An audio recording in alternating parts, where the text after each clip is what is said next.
Ya, kita lanjutkan pembelajaran kita hari ini, yaitu tentang kelangkaan sumber daya dengan kebutuhan manusia.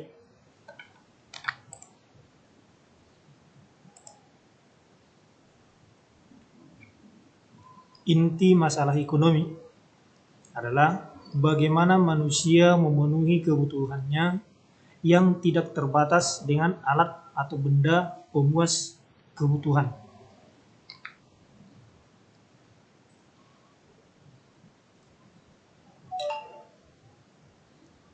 Di sini dapat kita lihat anak kami diagram, yaitu kelangkaan.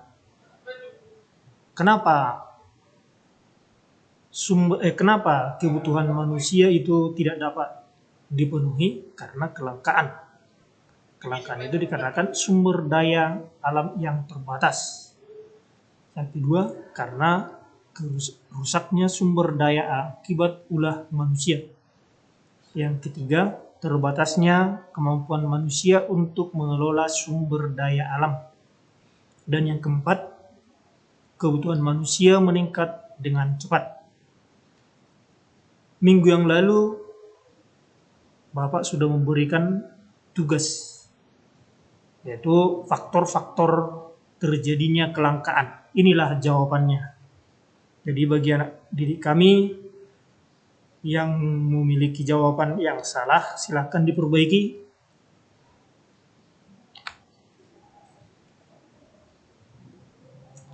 Kita lihat berikutnya, langka adalah kondisi di mana kita tidak mempunyai cukup sumber daya untuk memuaskan semua kebutuhan kita. Nah, itulah yang disebut dengan langka. Faktor-faktor penyebab kelangkaan. Nah, ini yang tadi Bapak bacakan.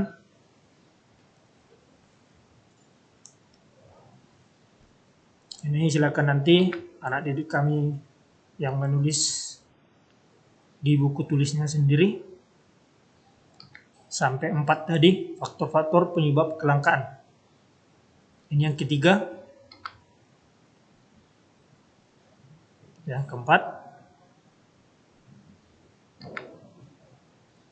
Ya, yang berikutnya. Sumber daya langka atau terbatas dapat dikelompokkan menjadi 3. Yaitu 1. Sumber daya alam. Misalnya yang langka itu adalah bahan bakar, air bersih, udara, dan bahan tambang lainnya. Yang kedua, sumber daya manusia atau tenaga kerja, di mana makin sedikit gaji yang tersedia, makin banyak maka makin terbataslah sumber daya manusia yang dipekerjakan. Yang ketiga, modal. Modal dapat berupa uang atau barang. Modal dikatakan terbatas karena untuk memperolehnya diperlukan pengorbanan dalam bentuk biaya. Yang berikutnya, Anda didik kami, usaha manusia untuk mengatasi kelangkaan sumber daya adalah sebagai berikut. 1. Inilah usaha-usaha manusia untuk mengatasi sumber daya yang langka. 1. Menyusun skala prioritas, yaitu membuat daftar kebutuhan mana yang perlu didahulukan pengadaannya karena dirasa lebih mendesak. 2. Menggunakan alat pengganti pemenuhan kebutuhan. Misalnya kelangkaan minyak tanah diganti dengan arang atau kayu bakar atau gas. 3. Melakukan penghematan dalam penggunaan sumber daya yang termasuk langka. Jadi mulai SD kita udah diajak untuk menghemat. Yang berikutnya, kepedulian terhadap sumber daya yang terbatas dalam pemenuhan kebutuhan. Beberapa perilaku yang mencerminkan kepedulian terhadap sumber daya yang terbatas adalah sebagai berikut. 1. Pemanfaatan sumber daya secara efektif dan efisien.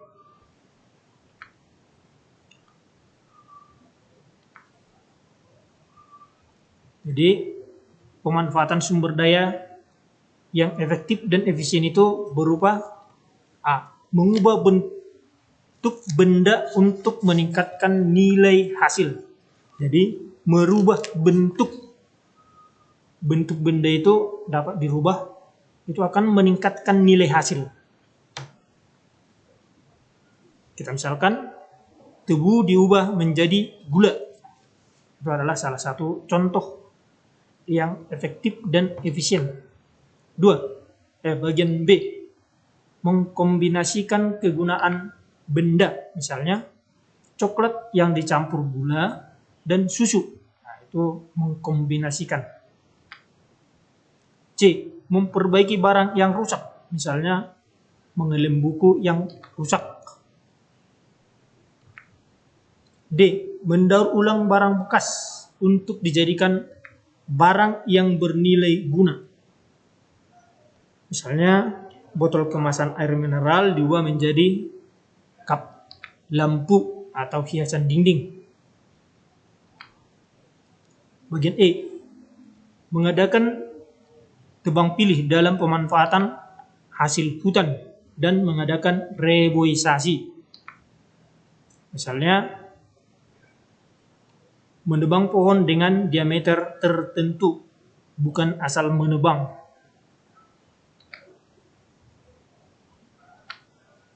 Yang kedua, menyelenggarakan pendidikan dan pelatihan. Jadi, dengan menyelenggarakan pendidikan dan pelatihan itu adalah salah satu yang efektif dan efisien. Itu caranya: A. Mengikuti pendidikan formal. B. Mengikuti kursus-kursus keterampilan. C. Mengikuti program magang. Yang ketiga, mengelola dan mendayagunakan sumber modal dengan tepat guna. Yang berikutnya kita lihat tugas. Inilah tugas kita hari ini. Silakan kamu kerjakan dengan baik.